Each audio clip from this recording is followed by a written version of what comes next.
So here's what happened, right? So like, we went to the Banya, and the Banya is already 57 minutes away, and our friend Jorge, lives somewhere in South Jersey, so we were trying to find something close to us. Bro, what? But also close to him. It's just not working. But we ended up driving in the opposite direction of where we live, so now it's an hour of 7 minutes of driving. This, bro. What the fuck is happening here? Wait, my phone? I don't know how much storage I have. This is my phone or your phone? This is yours. Yeah. Oh no, that's my phone. Yeah.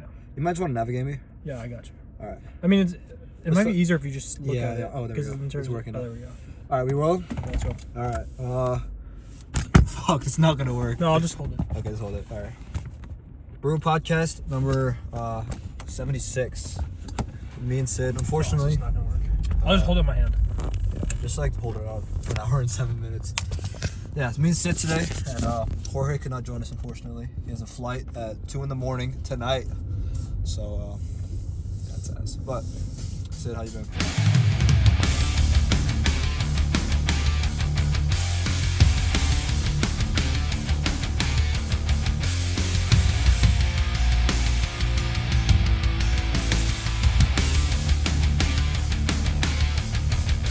Dude, I'm so happy right now. I'm done with my semester. We were kind of talking about this, right? Like, I just got done with all my exams, and now we're just like having a good crushed time. your exams, right? What you got on Econ? Dude, I got the class high out of 240. So, and I had the highest score in Principles of Econ. Out of 240 this is like kids. Basic Econ, right? This is the introductory course to Econ, and it's basically the weed out course. So the average grade's a B minus. Yeah. Right, so in the like this past test, the average was a 69. So like it's meant to weed people away from economics. And the reason is because everybody wants to go into like 60% of kids who come to Columbia want to go into econ. Really, 60%? Yeah, a lot. Because a lot of kids want to work in banking and go into finance. And I wouldn't expect that percentage though. Yeah, it's huge. But like. Actually, you know what? Not 60%. I'd say like Columbia known for 40%. That in particular? It's known for econ. It's known, especially because of its proximity to New York City, because of it's like a financial hub. That's true. But econ is a very hard major at Columbia. So there are 4 classes that are really difficult to get through. The first one is principles, which is like the first weed out class, which is the class I just took this semester. And it's hard because they just curve. The way it's curved, right? Like the average grade's going to be a B minus. So it's just set out to be difficult, and then the next 3 courses are also extremely difficult, which is intermediate macro, intermediate micro, and then econometrics. Gotcha. So those 3 classes are the hardest ones, but when you get through those 3, then you're chilling, right? But you also have to take Calc 3, it's a required course, and you also have to take Intro to Probability and Statistics, which sounds like an easy class because it's intro, but it's actually a graduate level 4,000 level. Put these lights on, I feel like they can't see anything. Yeah, they can't see anything. Yeah, put those lights on. I mean, it's actually it's a graduate level course, right? Yeah. So the probability and statistics course. So it's a really difficult major, and I mean I want to do it because 3 to 4 courses, and then you're smooth sailing. Yeah. So, what's your major right now? You're considering going to econ, right? Yeah. So I'm probably gonna do economics. Okay. Or financial economics. I was considering doing economics and mathematics. And you want to go into hedge funds, right? I want to work in buy-side research for What's that?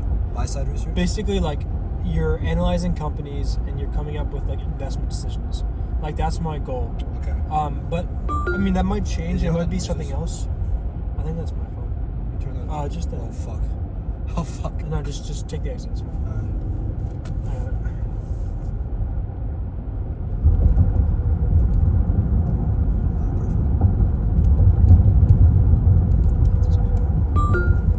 What is this shit? That's fine. Yeah, so we do research for companies to help them make investment decisions. Yeah, basically. Cool. Is there like a specific type of company you want to work for? Or just in terms of like a fund? Yeah. Like our hedge funds? Yeah, like they're hedge funds, yeah, they're big ones, right? So there's like Citadel, that's mostly quant. The one I want to work for is like .72 or like Bridgewater or a fund like that. And what it takes to get into there is a ridiculous GPA from a really good school. Gotcha. That's what they're looking for. That's basically to hire out of college. Yeah. But it's like very, very rare to get hired out of college. But why is that? Because there's very few spots. there are very few spots, right? So, yeah. I mean, usually, like, the common route is going into banking, and then from banking into that stuff. But if you don't follow the banking route, then it's a lot more difficult. I've never really understood how a hedge fund works. I know we've talked about it. Yeah, the basic idea of a hedge fund is it's a pool of capital that a fund manager will bring in, and they will raise money. And what they do is they invest that money. So what's in it for the hedge fund? What, stocks? Yeah, it could be a whole host of things, right? Okay. You can buy stocks, you can short stocks, you can focus on commodities, like resources, oil, natural gas, uranium. Gotcha. So they're just playing with money. Yeah, it's basically where do you put your money to grow it? Is a very simple goal, right? Interesting. How can we make money? That's anywhere that you can add money to make money is what they do, right? So they take a big pool of capital, and then usually the payment structure is you take off whatever money somebody gives you, you take off 2% as a fee, right? So if somebody gives you $1 million, then the fund will make $20,000 just based off that 2%. But then they'll also make 20% of the profits they make on your money, right? So the incentive there is so that they want to do the best for you so they can do best for themselves, right? So the incentives align, so it's a good incentive structure. So there's no like sponsor per se, right? So these hedge funds just hold this capital and they've had it as they've grown as hedge funds over time. So the people who give them the money are just like rich, wealthy. It could be rich, wealthy people. It could be like university endowments. Gotcha. It could be basically anybody who has money, right? It could be, there's a lot of different, it could be companies. Anybody with money who wants to store it and gain value. I mean, if you're rich, it's a good place to put your money in. Yeah. Right, because when you get rich, most of your money, the generation of your money doesn't come from income. Yeah. It comes from capital gains, which is just how much you make on your money. Right. So, like, think about the risk-free rate. Like, the risk-free rate is around 4%, right? What's risk-free rate? So basically, it's like U.S. Treasury bills, where if you gave the government $100 today, in a year, you will get back $104, right? And so no matter what happens in the happens, you'll get $104 back, 100% chance. Why is that? How does that work? Because the government is the most prime lender, right? Or they have the best credit rating out of anybody, and the U.S. will never default on its debt. Okay. I mean that would be disastrous. That's not going to happen. Yeah. But what that kind of goes to show is if you have say $100 million, right? You're guaranteed to make $4 million a year doing nothing. Mm-hmm. If you just put it in the risk-free rate. Gotcha. So that just kind of shows you. The risk-free rate is something you put your money into. Okay. Risk-free rate is a term to describe an investment that doesn't have a debt investment that doesn't have any risk associated with it, like buying a treasury bill, for example. But that just goes to show how much, if you have wealth, how much you can make just off that wealth with doing nothing, right? So that's what the hedge fund is doing, but obviously with the hedge fund there's risk associated, right? It's not risk-free. So you pay a premium because there's risk associated with it in terms of like you have to pay the hedge fund who's doing the investing a percentage fee, right? And then on top of that, you also have to assume the risk of this hedge fund might lose money, right? Because hedge funds are very risky. And they blow up all the time, right? It's all dependent on the market. It's not even, the market is definitely a huge factor, but hedge funds are just so, it's hard to have a really long-term name as a hedge fund. And if there's been a long-standing firm that's done well, they're very famous. Okay, what are some of the big names? You said Bridgewater was one. So Bridgewater, Point72, AQR, Millennium, Balyasny. These are all like big names. So when you say that some of these hedge funds are like short-term, they will last for like a couple of years and die off, or like a couple of decades? Or? A lot of time, like if you lose a ton of money, your investors are going to pull your money, right? Like if you lose people's money after a year, when their contract expires of when they can take their money out, if you've lost their money, they're probably not going to go back to you to invest it. What's like the threshold before someone pulls out? I mean, it depends, right? It depends on how good the relationship is between the portfolio manager and the person who's lending them money. It depends on how much they trust them. It depends on how the market's moving, how other hedge funds have performed, or what the person's strategy is, or if this is like issue with their skill, or if this is an issue with like circumstances and it was included in the risk, but it just got unlucky, right? So it depends. Honestly, you need to have somebody be able to trust giving you their money, Right. and that's a pretty high bar to set, right? Since there are already so many well-renowned ones. Yeah, I mean, why do you think you have to convince somebody to give them a lot of their money, and that's not an easy thing to do. They have to trust that you have the acumen to do that, right? So forging that trust comes through extreme like competence. It comes to competence is required to gain that trust. So yeah, that's interesting, man. And I imagine, as you said, getting into .72, getting into Bridgewater, that is a very difficult position to attain based on what the criteria they're looking for. So I'd imagine, I've talked to so many people who are interested in getting into hedge funds.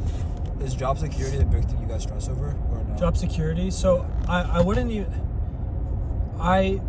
So job security is definitely low at hedge funds, because you have. Is there some job you compare it to, or it's kind of like unique? I'd honestly compare it to somebody on a sports team, because if they have a bad season, they'll get cut, right? Wow. Same way, if you have a bad quarter, if you have 2 bad quarters, which is half a year consecutively, you'll get kicked out. As an employee, you'll be kicked out, right? It's rough, man. So you need to be good at what you do, and you have to bet on yourself, and then you also have to be exceptional to be hired. It's not easy, but I'll look on LinkedIn at people who were hired. I think the biggest thing I see from them is a really, really, really high GPA. Yeah.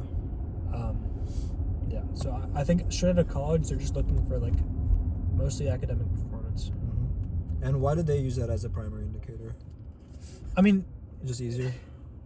Yeah, it's very objective, right? It's very quantifiable. Mm-hmm. And as a student, I think your biggest burden is the classes you take, how hard they are, and the grades you received in them, right? So it's an easy way to attribute merit to somebody, and decipher skill versus lack thereof, right? So that's one way to look at it. I think another way is, if you have fantastic opportunities to go into finance, like internships, for example, that looks good, but it's hard for everybody to have it, and there's so much nepotism, and there's so many people who have nepo offers that it's kind of hard to tell. Is that that primarily people in hedge funds are mostly nepotism? If you're a freshman in college and you get an internship at a financial firm, it's probably nepotism. What are your thoughts on that? Are you okay with that? I'm going to leverage it, right? Yeah. So I can't be against it. At the end of the Your day, uncle works in a hedge fund, right? My uncle runs a hedge fund. And yeah, so is it a smaller one? It's a smaller hedge fund. He just started it. So his story's interesting. He worked for a pretty big hedge fund in San Francisco for a decade, and he didn't go to a big name school. He went to a school called Baruah College. Where's that? It's in Kentucky. So he's my mom's sister, and He's your came mom's to college. sister? My mom's brother. He's my mom's brother, and he came here in the early 90s from India, and he went to undergraduate school here. Did your mom and him come together? No, my mom went here for graduate school. So later on, yeah. So he came here for school, and then he went to Canada, and he was working actually as a software engineer. So he studied CS? He didn't study. He actually studied economics and math. How do you, I guess back I think he just taught himself coding. Oh, okay. But he worked for software company, and he did exceptionally well, right? And he crushed it, and he made the place he worked for several millions of dollars, and he was expecting a big bonus, and his employer basically said, "Here, I'll pay for your dinner. Let me take you to a nice restaurant." So he made him millions of dollars, and he offered him a dinner to go to a restaurant. Wow. And he was pissed. He was so mad. So he left that job and then decided to figure out what he wanted to do. And he just kind of grinded away and applied. I think he just tried a bunch of things, but he found a hedge fund.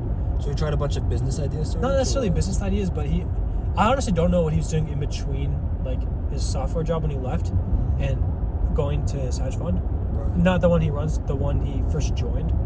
but that wasn't like a long span of time. So he like years. Yeah, probably a couple of years. So he applied to this hedge fund, and usually hedge funds, like, they're very elitist in terms of who they hire from. Like, they'll take like a lot of ones just target like Ivy League schools or like Stanford, or they're very elitist. So he didn't have an elitist background, right? Like, he went to Random school in Kentucky. like a random school in Kentucky, and like a random business school. But like, he was extremely hardworking. He's extremely smart. It's called Western University. It's like not. Is it Michigan? No. No. Okay, there's a Western Michigan. But anyways, it's not like the Stanford Business School alums that he was competing with, right? So when he first got his offer, he was actually told, like, you can work for us, basically just test out, right? It's like a tryout period, and he had to beat out. Why did they offer him that chance? So he sent them a write-up of a company, and he did an analysis on a company, and he sent them his analysis so they could see the way he thinks, and he could see like his level of understanding. Right. I feel like if I were working at a major hedge, or I don't even know how major this hedge fund is, but like, there's so many applicants coming in from so many big schools. Like, why would they even take the time to read it? Yeah. It's common. It's not. It wasn't like. It was a big hedge fund, probably worth a couple billion in assets under management. But it wasn't. It's not like a huge name, right? Like, it's the person at, I don't know, the person in the Northeast in an Ivy League school probably hasn't heard of it. Okay, but maybe like schools in the West Coast have heard of it. It's a big hedge fund, and like, I've read books that mention the hedge fund. So that's a good question. I don't exactly know why. Luck plays a role, I guess. Luck does play a role, and he says that the person who gave him the shot put him on the map, right? So there's an element of luck there, and he's grateful for the opportunity of having that. But he had to basically beat all the other guys out, right? So he had to beat out the Stanford business school grads, and then they determined like he's the best candidate for the job. So they gave him the offer, and then he rose his way up because he showed he like knew what he was doing, and then he became portfolio manager, which is like the biggest thing. It's what everybody tries to get in a hedge fund. How long did it take him to get to portfolio? I think like 6 years. Okay. 6 years. So before he was an analyst? Yeah, he's an analyst at first. I think junior analyst, then analyst, then portfolio manager. That takes a long time. But the firm was crushing it, and then in like 2016, it like took a turn. Like the fund crashed, right? 2016, you said? 2016 around, and it lost a ton of money. Is there like a reason behind Yeah, I mean, it's probably too much risk, too much leverage. They just lost a bunch of money. Right? They didn't have a good year. Like 2 really bad years. So my uncle left, and then he started his own fund. So yeah, so Gotcha. I definitely have like a lot of access to kind of the process behind this, and the thinking that goes into it, and what they look for. So yeah, definitely. Going back to your original question about like nepotism, if you have connections, there's no reason to not leverage them. If you have people that you know, I mean, mine was really close to me, my uncle, right? But even if you have like friends or a friend of a friend, like if you can leverage connections, I don't see anything wrong with that. I mean, I agree with you're that. going to maximize the situation you're in, right? I feel like this world is built on the connections you have. Yeah, it is. And it's like, that's a skill you can develop as well. Yeah. Which will lead you to amazing things in life. So, you know, I think as long as like you internally know that you're not using it as an excuse to not work hard, which I don't think we have that problem here, but in general for an individual, that's a problem I'd say. But besides that, the concept behind it is not bad. For your uncle, so 2016 starts, it's 2024, it's been 8 years he's building this. I can imagine he's struggled a lot, because the biggest question I have, the biggest struggle I'd imagine in starting a hedge fund is getting that initial sponsor. Yeah. What was that process like? My uncle, so there's a period where he started his own hedge fund, but he was mostly just managing his own money, right? Okay. And yeah, so he was mostly managing his own money, and there's some stuff I can't say because it's confidential. Yeah, fair enough. But he, in terms of like the ins and outs of his fund, but basically what I can say is like he managed his own money, and then he decided he wanted to take external capital, which basically means that you're not just managing your own money, you're taking the money that other people give you to invest. And the benefit of that is you have more access to capital equals more ability to make profits, right? Because you have larger investments and the principle of compounding, you'll make more money, right? So there's also risk because you don't want to lose other people's money. So he started taking external capital in, I believe, like early 2020, 2021. No, later than that, like 2022. He started taking external capital, and I mean, he could be fundraising a lot more. I mean, he could raise a ton of money into his hedge fund, but that's not his primary focus. He just wants to he just wants to like let it ride for a little bit. So yeah, he's a very disciplined guy. Learn a lot from him. Yeah.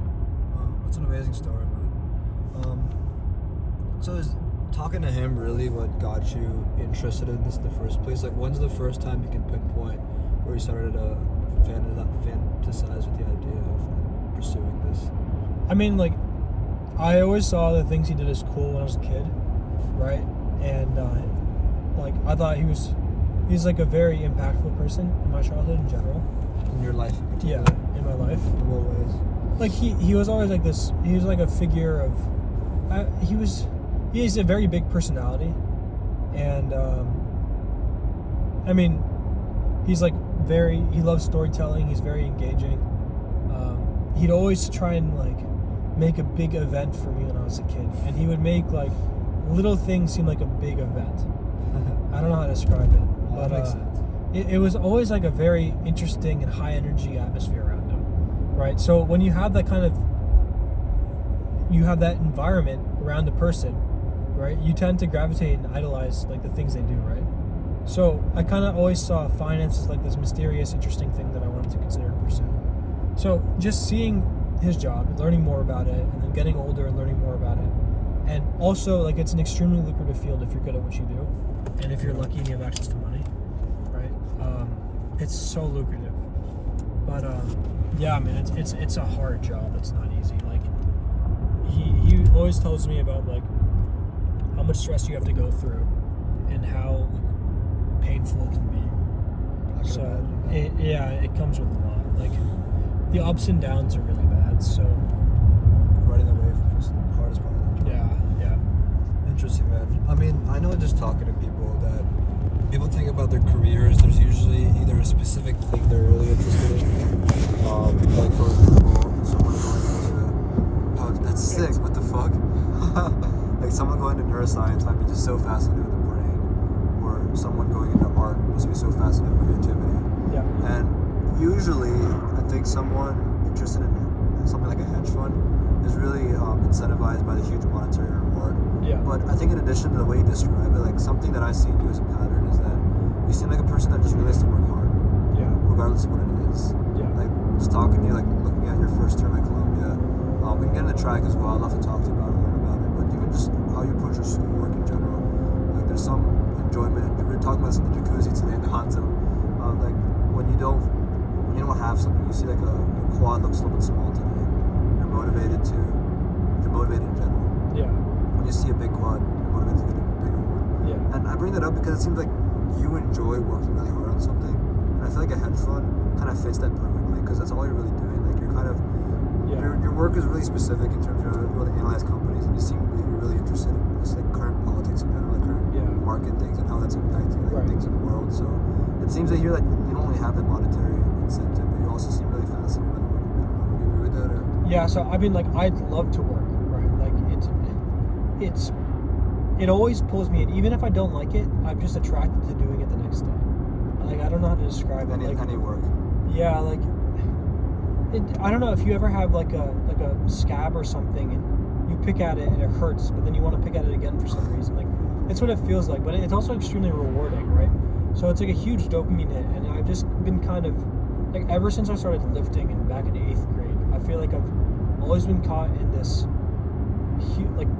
single goal in my mind that I try to work towards, right? And yes, I want to work in a hedge fund, but at the moment I just can't think about that because of track, and because like track, I have to run track over the summer, right? And internships are happening over the summer. Like, I'll still obviously like do the whole circuit with internships and like I don't have time to do like think of too many things, but yeah, like that's what my career interest is, I think. So yeah, we'll see how that develops. But yeah, I mean, I think the biggest thing about hedge fund is that is attractive about a hedge fund is it's the process of like research, learning, and then investment, and then you get feedback, right? How did the investment play out? So it's this feedback loop of constantly refining, constantly optimizing, this analytical approach that I try to take to everything, right? Like when I do that. Yeah, because and it's like a process. You refine how you approach something, and you take this process and you make it more. You refine it more, and you optimize it more, and it turns out to be this like super productive thing that you do that brings you enjoyment. That's awesome, right? And you do that for track. I do that when I study. Like I spend a third of my time when I study figuring out what exactly to study and how to do it best. So those 60%, my other remaining time, will achieve more than if I just spent 100% of my time doing that stuff. Yeah, because it gets taps into like working hard is fun, but also there's some enjoyment in seeing what your full potential is. Right. Well, mom's calling break. Hey mom, I'm on my way back. Intermission. Yeah. Yep. Yeah, I'll take the phone down because of the cops. What's up? What is it? Like 40 minutes. All right, bye. Let's give it. Yeah, I mean it's that like feedback process and stuff. We should get the GPS back. Yeah, what was I saying? Keep going. 2.8 miles. Sir. Yeah, it's fulfilling to also see like what you're fully capable of in a way. That's why not just 100%. working hard, but also like not cutting into the best. Right. My best. Self-actualization is what I'm looking for. I don't care what I place in a track race. What I care about, number one, is how fast I can run. I'm looking for a PR. I'm looking to run faster than I ever have. There's like going to be no situation where I run a time faster than I've ever had. Regardless of my place, I will be happy.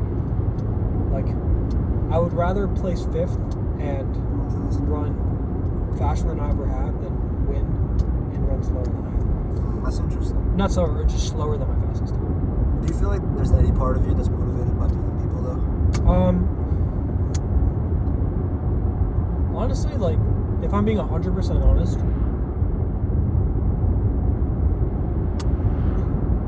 I don't think that's the goal initially, right? Like, I love to see, like, for example, me outperforming everybody in a class, right? That's awesome to see. That wasn't my goal going in. Like, when I have, you know what I mean? Like, when I have... It just so happens to be that. Yeah. But, it's a good byproduct, but it's not the initial goal. Like, what kind of motivates me is, like, if I were to do something, right, and I do it really well, and I didn't think I'd be able to do it well, my stomach will sink, and I'll be, like, a little bit nervous. Because I'm realizing that I have a talent in something that I can then devote all my effort into.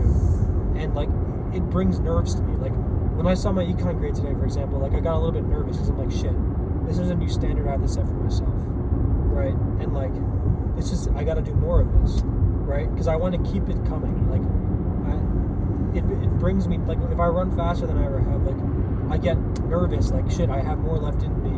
I have to go get whatever's left more in. Like, it's a scarcity mindset, right? Like, I feel like everything is so scarce. I don't know if that's a good thing. That might actually be a bad thing. It could be. For some people, it eats them alive.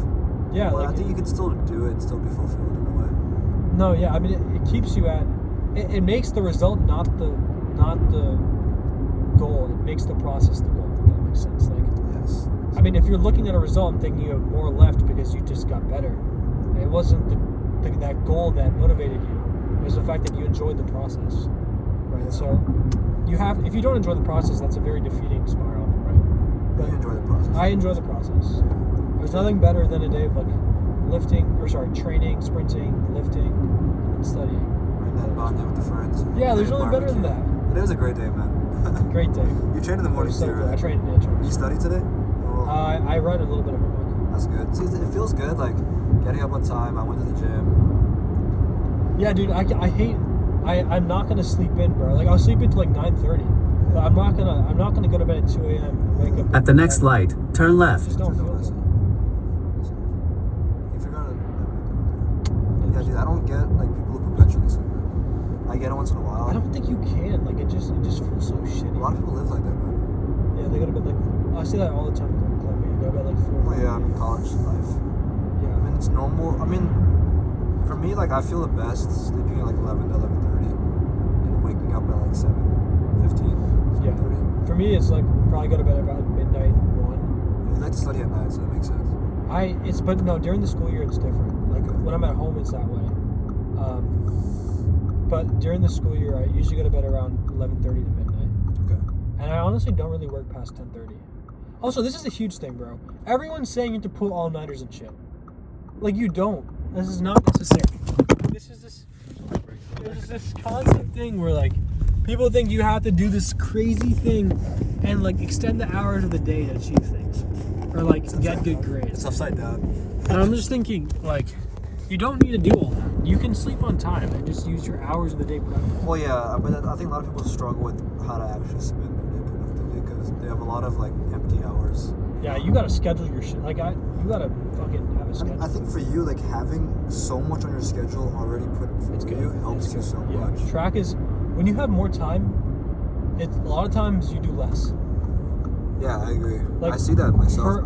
For like an assignment that requires a week, if you have 3 weeks to do it, you're gonna procrastinate that shit. You're not gonna start. You're not gonna start doing that until like fucking 3 days before the deadline. When I get on the highway, I should chill. I need a break.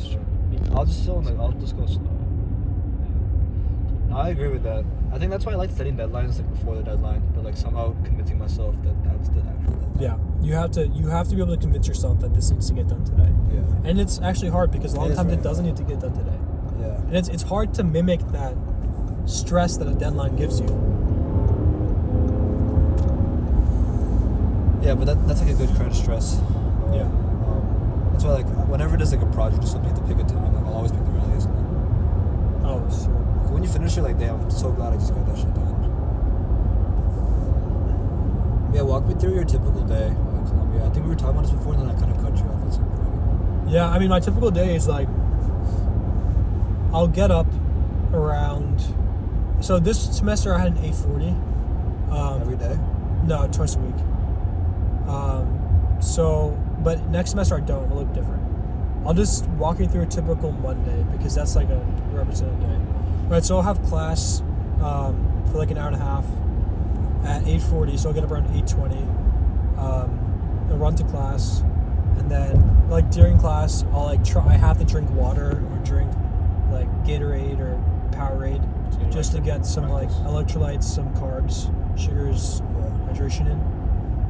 Then I'll get breakfast after, something that's high carbs, like before training, and then I'll like I had a class after eating breakfast, so around like 10:30, and I'd leave that class 15 minutes early because of track. So I'd take the subway up to the outdoor track, which is at 215th Street. Columbia's at 116th Street. It's an outdoor track, yeah. But is that in the city? Yeah, it's in the city. It's at the tip of Manhattan. I've never been there. Columbia's athletic facility is so nice. It's awesome. The only problem is it's 100 streets uptown. So it's a 20 minute subway ride. So that takes time, right? But it's fine. So go train from like 12 to 2. I'll get back around 2:30. And then I'll get like a quick bite. But because I have lift at 3:30, so I won't really eat too much. With your own lift or with the team? With the team? Yeah, so there's 2 lifting sections. It's really productive. You get cleans in and then some like accessory movement. It's very, very efficient. Nice.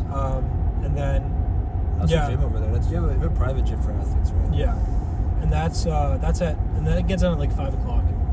The lift is about an hour, and then after that it's just shower and get to work. So I'll start. So you only typically have like 2 classes a day? Yeah, around 2 classes, 2 to 3 classes. Nice. I feel like I have so many classes. On Thursday it's rough. Thursday I have a bunch of classes, but this next semester is gonna look different. More or less. I'm gonna have it's better spaced out. Okay. So this last semester, I took 15 credits. It was fine. It wasn't crazy amount of classes, but I will take slightly easier. I have a set number of courses I have to take. I'm choosing the easier courses next semester because of track, because I'm in season. Yeah. So that'll be helpful. But this past semester, I mean, I would say 2 of the days were track focused because you're lifting and sprinting. But that's only twice a week where it's like a serious track focused day. The other days are usually endurance, which takes an hour and a half, but it doesn't have a lift after. So you can get more work done on those days. So on days that are high intensity track, it's usually 5 hours of training. That's a lot, man. It's like, but there's like an hour block in between. Hours? There's an hour block in between, right? Like for before between lift and you're not getting anything done then. Like it's really hard. So I'm sure transition time takes a long day. There's a lot of transition time. So between 12 and 5, I don't really get any work done on days that are like high nervous system work, which is like a little break in between though in life though. Yeah, so you just chill, right? Yeah. Which is actually good. It's fine. And then after that, I'll study from like 5 to 10. Do whatever work I need to do. Grab dinner with my friends around 7 in between. 7:30. Yeah, that's basically it. That's like my typical day. It's nice, man. And I mean, that just repeats. That's like over and over. And I like it. It's fun. So you've been doing track for a while now, and waiting for this day at Columbia. Finally here. I know you haven't had a full season at Columbia yet. You've just had preseason stuff. I don't even know if you've had meets or anything. But did it meet your expectations in terms of That's a great people, question, yeah. the workload balancing, Yeah. track and school, what college life is like? How did it feel like similar or different than what you expected? I would say it is so much better than high school. That's the first thing I would say. Because there's a lot of bullshit in high school, like bullshit meetings and classes you don't need to attend to learn that you don't have to do in college. So the number one thing is efficiency. There's no one telling you have to do this. You don't have to go to class. In fact, you don't even have to go to practice. Your coach will get mad at you and be like, where were you? But like, if you wanted to skip, you could probably skip and be fine. Is there attendance? There's no attendance, right? This is how college works. I mean, for like track. Yeah, there's no attendance. All right, so, I mean, what does this mean? This means get your shit done if you want to do it, and if you don't want to do it, don't do it, right? And what that tells me is like, this is awesome. This means like, if I want to get some shit done, it's because I want to do it, and I'm going to show up to do it. So it's a lot more purpose-driven than like attendance-driven. So I think that's the first thing. And just lingering on that, I feel like seeing that in college has made me more motivated to actually do stuff. 100%. I'm tired. I don't like someone telling me to do this. Yeah, that, no. I feel has no authority than me telling myself that. Like, I like the wanna person take who's this like, seriously, you know? decide you don't have to come. You should probably come if you care, but I'm not checking if you come. That's like shit. Like I'm on my own. I'm making decisions for myself. You feel like your life's in control. Yeah, you feel like you have autonomy, right? So you can make your own schedule. That's a good point. I love the independence factor, and yeah, I mean, yeah. Do you think that fucks over some people though? Yeah, I mean, if you're not motivated, then it's pretty bad. Have you seen people like that? I mean, yeah, that's like half the school, dude. Like, I'm not gonna lie, like, I was really expecting a different caliber of people at Columbia than what I've seen. And, like, I've not seen what I thought I would see. Right? Like, yeah. I thought I would see, like, extremely academically focused, extremely driven, extremely intelligent, extremely grades focused, like studious people, but that's not really what I see. And it's whatever, right? Like maybe it's like they put all that shit in high school and they're coming here to like have a good time now, right? That's possible. What do you see in particular? What do you mean by that? You said that you don't see students that are, I mean, but it's obviously for you, but in general, you don't see people that are studious and academically driven and determined as you expected. What traits or lifestyle qualities do you see instead? I think that's a good question. I think there's like a lot of bar and party culture, which is fine, right? Like I have no problem with that, but like It's not what you expect. It's not what I didn't think it'd be as pervasive, right? Like, Interesting. I didn't think it would be. Yeah, I didn't think it'd be as pervasive. But I mean, I'm sure there's like a whole range of students.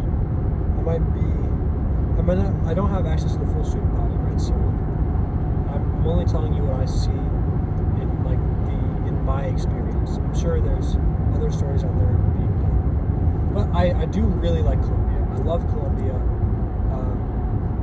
I was a little bit not let down, honestly encouraged by like the lack of focus to academics there. Encouraged? Okay, you know what? It's not necessarily true because I do have. Maybe it's because I gravitate towards people that are more studious, but in my kind of group, they're very smart, very academically focused. But just looking at class averages, bro, like there's no reason why that shit should be so low. I mean, when you scale it up, I guess it's Columbia, so. Like the median should not be where it is. Like I just don't get how the middle student is getting these grades. I mean, like, yeah, I don't really understand that. Well, I guess it goes in the whole, like, it's an application process. It's a bit of a mess. Yeah. Like, who are they even selecting? Yeah. I mean, like, nobody gets in. Like, who is getting in? I don't know what they're solving for. I don't know what the admissions office solves for. And I don't think it's getting a student body that's going to like have a crazy high median average every class. And maybe that's a good thing, right? But it was a little bit jarring to me when I went there and saw a test that I thought was extremely easy, and the average was around like an 81, which is actually like not terrible. But like, I was not thinking it would be that low. Like, I was expecting. Well, you've seen this most recent Econ exam. It was like a 60-something. Well, I mean, Econ's hard. Like, I'll give that to Econ. Like, that's a hard test. But like, the medians are around the 60 for Econ, and yeah, I mean, yeah. Interesting. Because what I've seen in my eyes, I would have expected Ivy League to pull in really smart kids, even if they're not well-rounded. That's what I would have seen out of an Ivy League school. I mean, there are some extremely smart kids. Right? Yeah. I would say, I think the thing I noticed about Columbia, you look at the top 20%, they're great. Top 20%, top 5%, they're extremely talented, right? Like, the top 5% of Columbia are extraordinarily talented. And if you find those people and you hang out with them, it's going to be great. You're going to like feel their energy and their drive towards doing what they want to do, and that's going to be infectious to you. So I think that's great. And overall, how like my expectations of Columbia campus is beautiful. I love the campus. It's not, you don't feel like you're in the city because the campus is huge, and there's like sprawling grass everywhere, and the buildings are so like it is kind of grand. secluded everywhere. Yeah, it's all gated off, so you don't feel like you're in New York City when you're there. That's nice. Which is nice. Yeah, because you don't like that city life too much. I don't like 42nd Street in Times Square. Like, it's too much. In terms of student body, what I saw in Michigan was well-rounded people. Yeah. And again, we have a selective bias. The people you tend to be around. If you go to the 7 a.m. gym, you'll see different people. Yeah. In terms of the bar and You go party, to what? if you go to the 7 a.m. gym, you'll see different Okay. people than in like somewhere else. Right? In terms of the party and bar culture, it's huge, but like I expected it. I feel like Michigan's known for that. Yeah. And it doesn't really bother me much because I feel like the people I gravitate more, again, like we're talking, like the people who don't really go out much, or people who don't go out at all, a lot of them are kind of weird in a way. And at the same time, we don't like connect with the people that have that as their lifestyle. Nothing against them, everyone's gonna choose their own way of living. But I feel like there are I think that's the biggest thing. You gotta choose your own thing, right? Some people are totally fine with that and they live happy lives. And they don't overthink. I think there's a lot of people who think that they should do the cool thing, right? And they're under pressure. Yeah, I feel like a lot of it's pressure. Like, I think if you were to seriously ask people, what do you want to do? Like, getting shit-faced 4 days a week and sleeping till 4 a.m. I mean, maybe try it out to see if it's your thing, right? But, like, I don't think that'd be, like, a consensus as to what's fun. And maybe that's not what the consensus is, and maybe that's just my impression. Yeah. Because I come at it from such a polar opposite standpoint of, like, dedication to track. Right.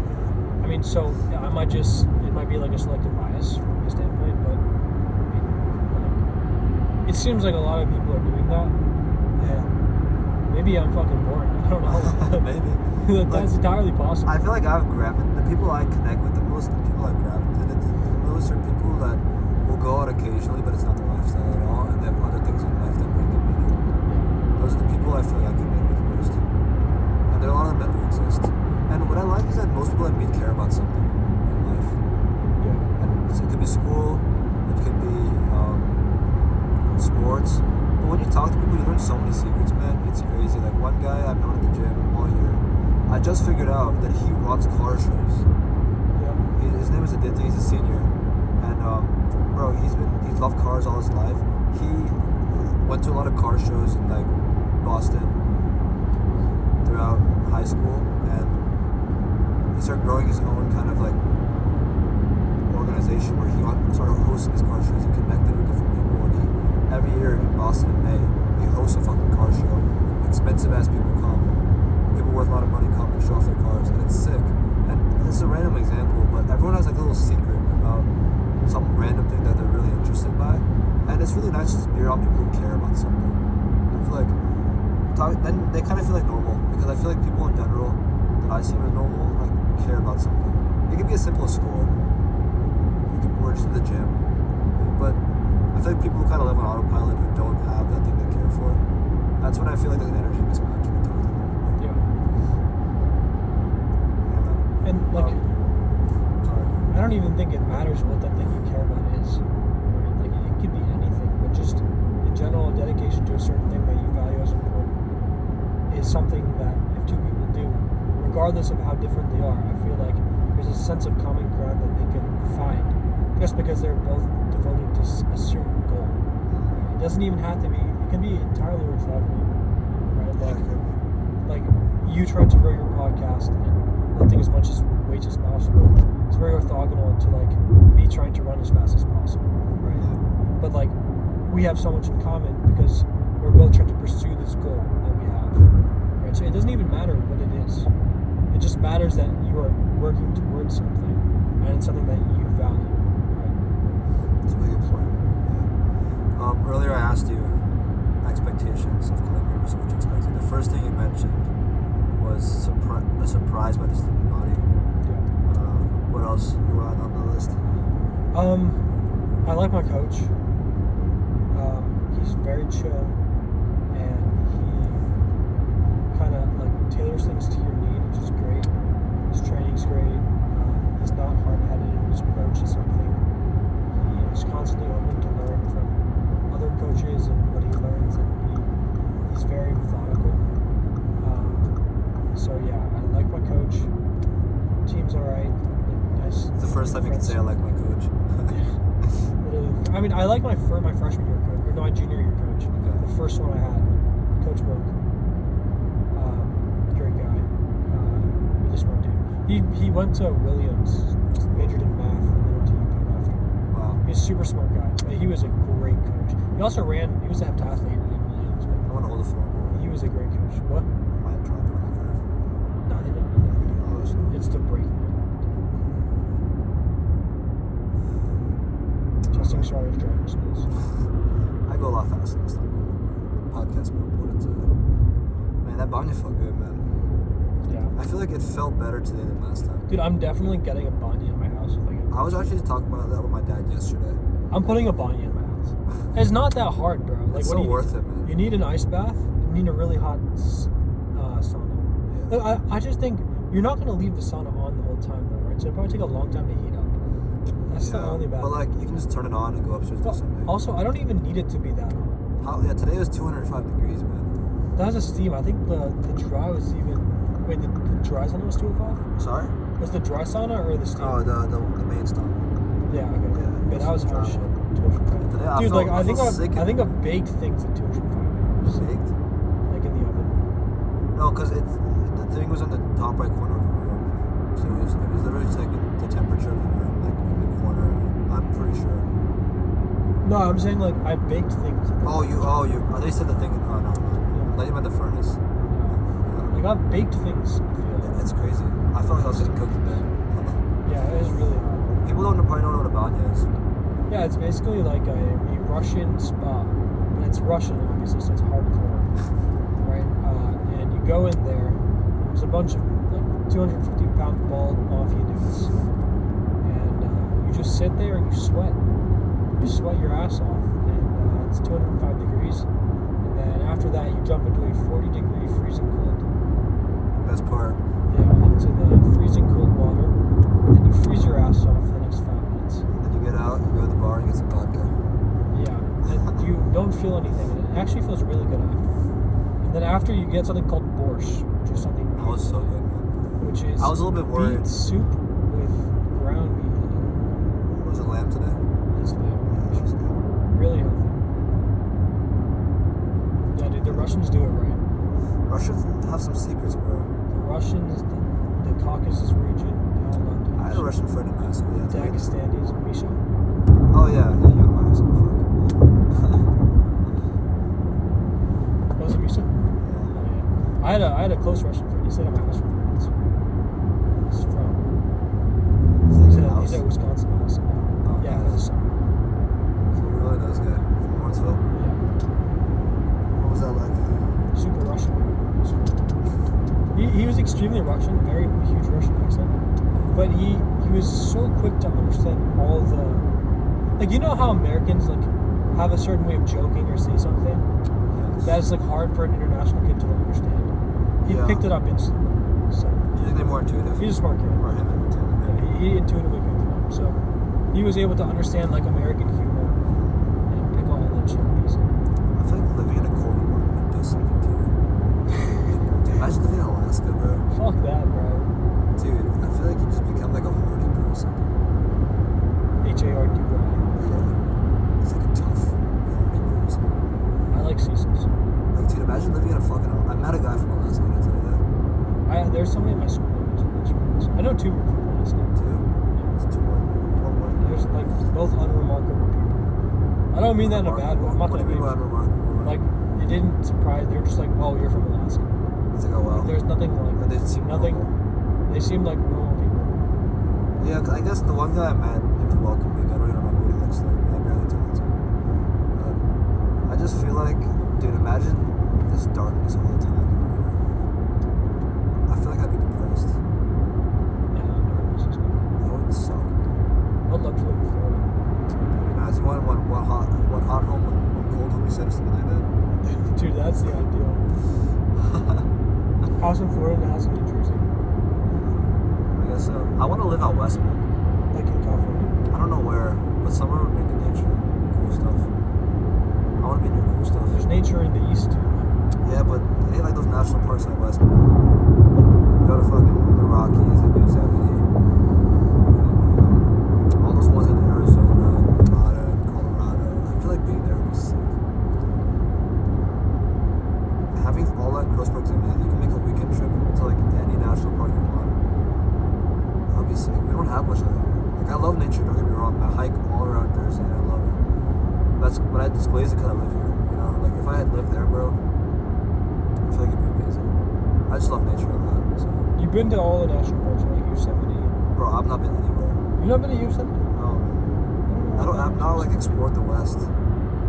I mean, I went to Lake Tahoe, and my uncle lives in San Francisco. So How was I that? go to California all the time. Yeah. San I feel like, Francisco. yeah, you were in San Fran last summer too. Yeah, this summer I was in Where San were you over at Thanksgiving? You're in Jersey. I was here. Okay. Yeah, my uncle lives there, so I go there a lot. At San Fran, I don't like the weather, bro. It's too cold. Cold? Maybe that's because I run track now, so like everyone's thinking about the temperature. Yeah. It's that's like fair. 55 degrees and windy, That's fair. which is very discomfortable. I like the city. It's a nice city. It's not as shitty as people make it out to be. People always talk about the homeless problem there, right? Yeah, I mean, it's not that bad. They got. I mean, if you're in the right area. If you're in the right area, you're fine. And there's, you know you where seen there's a some of big, those tents you know and where there's a stuff? bigger homeless problem? Where? New York, bro. Really? Worse than New York San is Fran? fucking dog shit. Have you seen like the tents on the beach when you're actually there in person? Where? I've seen pictures of like giant beaches or like giant I've seen- areas full of tents.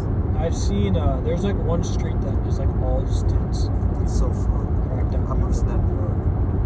New York is fucking bad, bro. Like the I homeless don't problem in New know. York is actually bad. It's actually so uncomfortable, bro. Because you like walk, like I don't know how many of them are on edge, like in the fucking subway. Like there's no.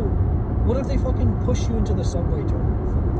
What if they just throw you into there? There's nothing stopping them. Like this dude at this. What incentive do they have for that? And they have no incentive, but they also have no repercussion for what the fuck happens. I mean, what they get arrested, they go to jail, and they get 3 square meals in heat. Dude, you know what's crazy to me? Sometimes I just think about how much power we have in our hands, but because of the societal story, we're like so passive. Like, I could kill 100 people right now with this car if I wanted to. But not just me. I'm a great person. 100 people is crazy. I could go drive over 100 people right now. I could drive to New York City and kill like 100 people right now. I don't think 100. Okay, maybe a lot. I think like 5. We all have so much power in our hands to do really anything. And sure, like someone like me and you would never do something like that. Extend that to like what 330 million people in the US. And the amount of power we have in our hands. Yet the storyline of like the idea of a society in America and all these like rules. And the rules are not really real, but we kind of believe them. They kind of are real, but it's weird how My it English works. teacher would always say, there's 3 things you're born with. And there's 3 moral codes you're born with. I don't know how true this is, but he said, don't steal, don't steal, do not murder, don't kill, don't steal. What's the third one? I forget the third one. I disagree that you're born with it. But I don't know, that's just perspective. Because if you're born in a fucking hunter-gatherer society, all that's bullshit. Because all they did all day was kill each other. That's All true. day. You're not born with that shit. That's true. So he could be full of shit, guys. But do you He didn't show up to class reeking of weed and dismissing class 10 minutes after. My English teacher made a lot of weed jokes. What? My English teacher made a lot of weed jokes. This is optimized battery schedule. Yeah, it's some weird thing. It's like it won't go. Prevent battery degradation. Yeah, like it won't charge it fully, and it's like they do some weird shit. You have the new phone? Yeah, 16. Yeah, I got the 16. That's not because you have a USB charger printer, so I assume that you got a 16. It's kind of cool. Everything uses USB. Yeah, I love that. So my GoPro, So Beats, awesome. phone, computer, they all use the same charger. Whoever decided to coordinate USB-C for everything, thank you. Thank you, man. That is awesome. You made life. Imagine I could charge my name is Tesla with it. USB-C. Yeah, you can maybe charge your Model X with it, bro. That'd be sick. Bro, you know how long that shit would take? Fucking Bro. charging a car with a Bro, USB-C. leave it. They can get Oh like 5 my of them. God. Get 5 of them, bro. I'm sure they'll sell it.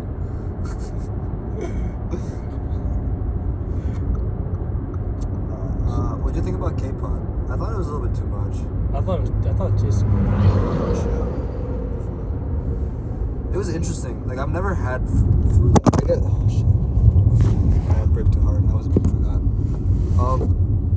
Since I just started eating meat this year, I guess there's so much cuisine that like I've just never been accustomed to. Like I never even understood the concept of something like K-pop barbecue. Did you like the flavor though? It was nice. It was good. I hope I didn't eat anything undercooked. I definitely ate some undercooked. It's I don't know undercooked what- beef though, so it's not like end of the world. I had a little bit of stomach kick after.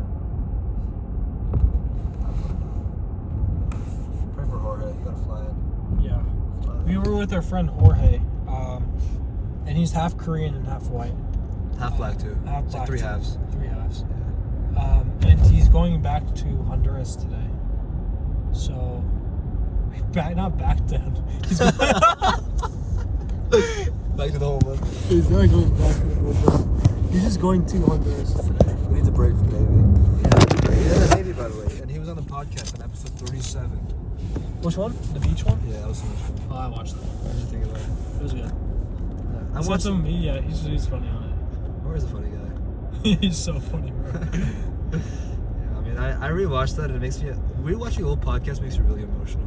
Really? Not really emotional, but it was like that one in particular. You hear the waves in the background, and it's like right at a pivotal time because that's the first weekend after we got out. Better, yeah. Yeah, so we literally just meet up and we just. He was talk at about- prom? No, it was after that. It was after we graduated. And everything. Oh, really? So how'd you guys see each other? I just told him we were planning on doing the podcast during prom week, but we kept pushing it back. Oh, okay. And then just summer came around, like, yo, let's just meet him on the beach and do a fucking podcast. We did. And yeah, it was cool because it was right at the pivotal time where we could reflect on Petty, and it was fun to do that with him. And I like how I've created a time capsule, like accessing a conversation from every week of my life. It's really cool. That is cool. Because it's really easy to jog your memory when you can listen to something that you start to remember. Yeah. Right, and you bring back a lot more things with that. Tell me what you learned about memory from doing all this stuff with Memory? track journaling. So I think the biggest thing, right, like there are certain words, certain smells, certain phrases that you'll see and you'll like uncover a memory that you forgot you had, right? Like you can't access it, but in the presence of these cues, you can retrieve this memory, right? I think it's called a primer in psychology. Basically, primer? it's called a prime, right? Yeah, So basically something that you need to have to access and retrieve information. So if you can create these cues or these time capsules, as he calls it, right? You can basically unlock information, unlock memory that you have that is stored in your mind, but it's just unretrievable. So in a certain way, it makes it like it basically stores your memory, right? And it makes it accessible. So yeah, I think like journaling, for example, when I had a cheat sheet for math, you could bring in a one-page, like 8.5 by 11 inch front and back cheat sheet, and a lot of things I'd write would be like one-word phrases or two-word phrases that like evoked like a memory that I had to study, and just doing that would make me remember exactly what I wanted to do. Can you give me an example? Like I wrote, this was about finding the distance between two lines in 3 space, right? And I was basically like, and what I wrote was anchor to line. And what that basically means was create a plane by finding the cross product in the normal vector between the two vectors, and then use that to create a plane and then anchor it to the line. But just the word anchor was enough that I needed to remember the whole process, right? That's interesting. So that's like a microcosm example of how to access a memory. Now imagine that as like a whole interview, and like all the stuff you'll remember when you hear these key words that spark the memory in your mind. So yeah, there's definitely recording things definitely serves as a time capsule. And I wish I took more pictures, took more videos throughout Life. middle school, man. Like I don't take photos pictures. From today. Don't forget. I need all those photos. Yeah, like I don't take pictures, man. Like I've been trying to take more. it's You know what? Ever since that podcast we did with Murph and Scro, remember we talked about that? We were outside by the lake. yeah. And you talked about how like you wish you had more photos. And since that day, I've been trying to take more photos. Yeah, man. Like I don't have no photos. So I look at the photos, man, and damn, you access so much memory through there. It's crazy. But I think the weird thing is that we forget so much, bro. We forget so much. And when you look at a photo or you read something you wrote down to yourself. And you have the same fucking problems, bro.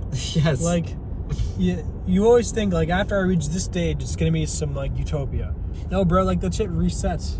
Now, like, we were in high school, we're thinking, yeah, just get to college, you'll be good to go. Or, like, not even good to go, but, like, that's the milestone we need to have. Then you're in college, and, like, it's just the whole thing over again. And it's like, damn, like, this is same stress, same shit I've been dealing with. Like, yeah. So. Yeah, we really thought that as soon as you get that, like, you're fine. But it's a fallacy. And it kind of is, but it kind of isn't. It's weird. You can always reflect back and be like, I'm glad this has worked out this way. But Yeah. at the same time, it's like, I told you I have a journal, right? you do? Yeah. I have over 3,000 pages. Physical? Yeah. On paper. You serious? I have nine of them. I'm on my 9th one right now. Holy shit. I've kept it every day since... What do you write about? The first day I wrote was December 22nd, 2022. Oh, shit. And it is one of the coolest things I've done in my life. I will literally write down anything that's on my mind. If it's like goals I want to achieve right now, things I gotta do today, something that bothered me today, something I love today. At the end of each day, I'll do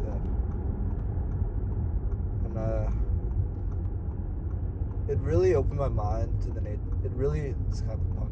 Opened my mind to the nature of the mind and how little we really know about it.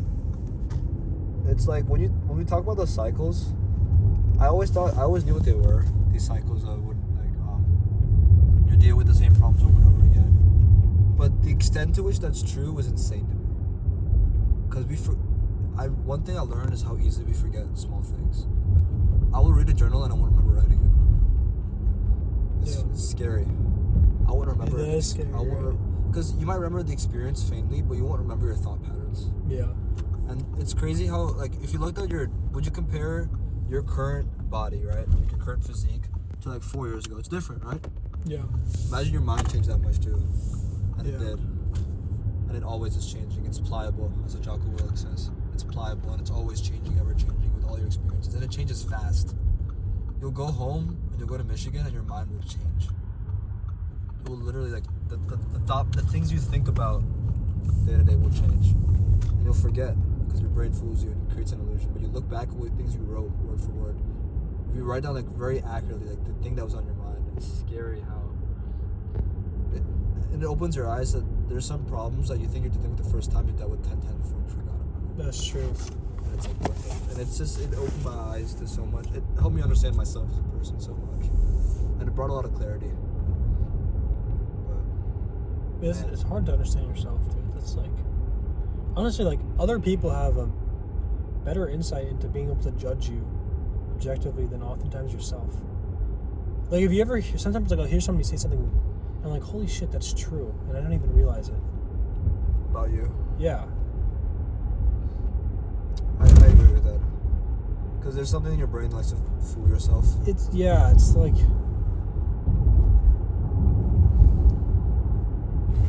it's interesting. When you're too close to a problem, you can't see it. Yeah. Right. And if you're really fucking close to yourself, right? So it's sometimes you have to step back to realize something, and as yourself, you can't do that. So having that person who doesn't, obviously it's not you, who sees you now and then, can oftentimes have a very objective view of you, right? So That's really important if you want to grow as a person. Like, sometimes we associate the things we do so much to who we are as people that, as you said, we just fail to see it. Like the podcast, for example. It's become so much of who I am as a person that sometimes I'll struggle to look at it objectively because it's so close to my heart and something that's me that it's hard to openly criticize it to myself. But I still do. I can still see, like, okay, this is what I need to improve on, this is what I need to improve on, I need to improve that. But I feel like the perspective an outside person will have will be nothing compared to it. So I think one thing I was actually thinking about a couple days ago is, like, I want to start, like, asking people on my team to directly just criticize the podcast for me. Or remember the guy I was telling you about, Andrew Pan, who's read 136 books this year? yeah, crazy. He also watches, legend right there. He also watches like 5 or 6 hours of podcasts a day on double speed. Bro, there's no fucking. What does this do? Not like do schoolwork? Dude, I don't know. He's watched like every single Human episode, every single Modern Wisdom episode. I don't know how he does it, but he's like a podcast genius basically. He loves podcasts. So He's like an AI language model, bro. He's like a large language model. I'm gonna ask him. So whenever you like type in a query into ChatGPT, it's just Andrew Pan replying to you guys. I'm gonna ask him, like, after all the fucking podcasts he watched, like, why is mine like the one that nobody watches? You know, why is a question like that? I'm just kind of curious about other. I mean, you can also give me your opinion. You've watched a couple of my episodes too. It's like, what is like the lack? And I know this is kind of going to different territory, but just in general, like. I mean, in terms of what, viewership, or like why are there more eyes watching it? See. Or why? How can the entire thing be conducted better? If you removed all stats, views, and subscribers, and just compared this podcast objectively to a better one, to Joe Rogan or Modern Wisdom, I think you need a better studio. Okay. I think studio, audio, sound quality, all that shit, right? Yeah. And like, I think you need like a really high quality banner, like maybe some like high quality artwork in the studio. Not like expensive, just like cool artwork, maybe wallpaper. Just better audio quality, better video quality. I think that is the biggest thing, right? But in terms of if you add stats back into the equation, I think people will click anything that they think they can get value from, and if it's somebody they know and they're interested in their story, or if it's something they want to do or learn, gain insight into, for example, like a certain job or a certain person who works for a company that's a job that they would consider working for, then they would probably click on that video to try and learn something about it. So I guess just like understanding what people want to see. For example, like a SpaceX employee interview and finding a SpaceX employee to do an interview with so that people can learn about it. So just figuring out That's a good what piece of advice. do people want and then providing that. Yeah, I guess with big names help a lot. Yeah. So that Navy SEAL one did so well. Right, like Navy SEAL or like SpaceX employee or like chief engineer or .72 hedge fund manager or analyst, something like that. Or a Columbia track athlete. Sure. That's interesting. I appreciate that. Yeah, I think that's the biggest thing. I'll give that some thought. I have an idea for a new place to film. So I'm going to do that in Jan. And I'll have you check it out and see if it's better. I think audio's always been a struggle. Audio and video quality have always been a struggle. I mean, yeah, if you have a set studio with good lighting, that's like a nice looking studio Yeah. and like great video quality. I mean, those are easy things. They're expensive things, but easy things to take off. Right. Right, like It's like the bare like foundational minimum. yeah, that is. Because I feel like I want to watch my podcast and be like, this is the highest quality podcast in the world in terms of every metric, in terms of my speaking skills, in terms of my conversational skills, in terms of my entertainer skills, in terms of the podcast studio quality, in terms of the guest quality, in terms of the audio quality, in terms of the uniqueness of it. I want to watch this and be like, oh yeah, this is the best podcast in the world, not by metric, but by quality. And if I can master that, That makes sense, actually. then inevitably it'll happen. That vision, then video quality, audio quality, consistency, and like consistency. I think is a big thing, right? Yeah, and I think like they want when you watch, like think about Joe Rogan. You're watching. They often don't say the person they're interviewing. Yeah. They say Joe Rogan, Mhm. right? And if you're watching Joe Rogan, that's a pretty big statement. You're saying you're watching the interviewer, not the interviewee. Like, I mean, that's a testament to Joe Rogan's situation, and I think that's a product of he's got the same studio all the time. He's got the same headphones on basically, and it's the same character, same person. So you want to have those as a constant, predictable, I too. think. Yeah. Now you associate that with like me having a good time, Yeah. So I think for your situation, like like a primer. for your situation, I think the biggest thing is I think just having the audio video quality and then the consistency of location. And See, then one the thing I room. want to ask you about is that I agree with everything. Video quality is good, audio quality is good, consistency has to be there. One art that I like about the podcast is kind of like always changing where I do it. Okay. But that could be the consistent thing in its own way. Yeah. Like if I always have the same But the camera- setup would have to be really nice. Like it can't be Yeah. like do it anywhere, but it's like in a shitty classroom, for example. Mhm. Like the lakeside thing, that's cool. That was cool, yeah. Right? The beach cool. is cool, right? Yeah. But like I mean it's gonna be hard to like constantly get locations like And while I'm at Michigan, I'm happy to do it in the same studio. right. I think I have a good Yeah. idea in mind, so I'm gonna try to use that. Yeah, I think it's good advice though. I think that I haven't really thought about the consistency part of it as much. When I thought about consistency, I'm when we thought about release schedule consistency, Yeah. which I think I've done a good job of that. But in terms of like that's why shows use theme songs, right? What? That's why shows use theme songs. Yeah. It's like so predictable, and you hear It's that. like a and it's jingle like, and you associate you it. associate it with having that enjoyment and entertainment. And yeah, I'm gonna give that one more thought. That's true. But yeah, we have 2 minutes. Have left. you set your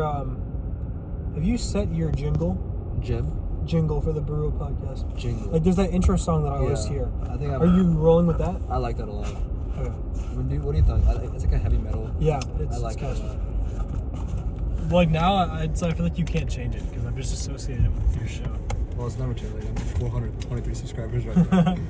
Yeah, bro, but this 423 loyal subscribers, you're not Hey. going to be happy That's true. if you change it. Yeah, I like it a lot. I've been using it since the Navy SEAL episode. That's the first one I used it on. I'm like, oh, it's nice. Let's just keep doing it. I haven't got bored of it. But yeah, we're turning into a Country Club Drive and the podcast. Have you ever thought about your place in the universe? You know what? I took a course at Columbia called Frontiers of Science. You told me. And we about learned about the scope of the universe, black holes, time dilation, special relativity, Newtonian gravitational laws versus Einsteinian, and you learn about how incomprehensibly massive everything is, and just how relatively minuscule you are, and I mean, I can't even visualize it, so it's like hard to say that gives me perspective of where I am in the universe. Like, has that changed my perspective of who I am? No. But has that been extremely interesting? Yes. Right? Like, I think about the world a little bit differently. It's around. Did I go the wrong way? No, you're right. Oh. Just use to follow this road down. Oh. I put in 1. Oh, you put 1 instead of okay. 19. Yeah, you're fine. Yeah, I think scales. Orders of magnitude, that kind of stuff. Yeah, magnitude. I feel like it. I guess just kind of shows you how things matter very little. But does it though? I don't think it makes me think that things matter very little. I feel like sometimes. Like, it doesn't make me feel like This that. one? Yeah, that assignment deadline I have right after is. It kind of does. Very to me little. sometimes, but it's weird. But yeah, I guess with time, that's a nice angle too. Yeah, I mean, as I was telling you, like, I was really thinking about death yesterday. I don't think about it often, but when you do think about it, a great way to end the episode. when you do think about it, it's like, holy fuck, you know? It's like, yeah, I try not to think about it. there's no point. If it's a guarantee, don't worry about it, you know? Yeah. Just enjoy what we You're do. assured of it. You're assured of it. But people say life is short. I disagree, bro. I think life is long. Really? I think there's a ton of time. I'm kind of in the middle. It's like, I'm so excited for all the time ahead of me, but it is short. It is short, but it's like, I think I have a ton of time left. If given the opportunity to live forever, Yeah, I'd do it. you would? 100%. Would Why? you do it? I don't know. Bro, I would do it. 100%. I think that one biggest thing that I strongly believe is that death is a motivator for anything we do. I agree. And if you don't die, I feel like you lose motivation to do anything in your life. I think I'd just keep trying to run as fast as But possible. I feel like you wouldn't. I feel like the motivation would die. Genuinely, I feel like. Really? I feel like we're all motivated by the fear of But death. first of all, you don't know you're going to Add it to the podcast. die. You don't know you're going to die. What do you mean? Like, okay, I know we're all going to die, but like, what if you just kept living? Okay, we could, but So you wouldn't know now. So it wouldn't change what you did. When you reached 100, you would think you're going to die in 10 years, but you didn't. So you wouldn't live as if you're going to... I don't think you live as if you feel like you're going to die. You just live and don't expect it to last forever. But feasibly, if you just kept living, there's no guarantee that you won't just keep living. right, there's no guarantee. But when we see the same fate met by everyone around us, our brain will believe that that is the fundamental truth. To convince myself. That's not the truth. Because Actually, you know what? Have you watched The Good Place? no, I haven't. Basically, this is like a TV show. At the end, this is a huge spoiler. You gonna watch it? No. Okay. At the Sorry, end, spoiler, guys. yeah, spoiler alert. If you haven't watched The Good Place, don't listen to this. At the end, they reach the good place, and everyone's miserable because in the eternal heaven, it's just internal like despair, and the only way to achieve true happiness or peace is for them to actually die. Yeah. So that's how the story ends. Cool. All right, let's get a thumbnail pick. Cool. I'm gonna title this "Late Night Drive," talking about life, and then click it and listen to 20 minutes of fucking hedge funds. Fuck is this shit? Yeah. That's how Oh it my is. god. All Let's right, see, man. man. We're gonna be here, right? So, I'm here till Sunday. Yeah. Let me know if you want to do something. yeah. Hit the Banya again. I'm down. Yeah. Peace, guys. Thank you, bro. If you enjoyed that episode, then I guarantee that you'll enjoy this episode right here. Make sure you click here to watch that episode, and the best way to support us is to hit the like button and subscribe to the channel, and don't forget to hit the notification bell as well. It is the best way to support us, and it'll help us to keep growing, get better guests, better production, and make this the best podcast.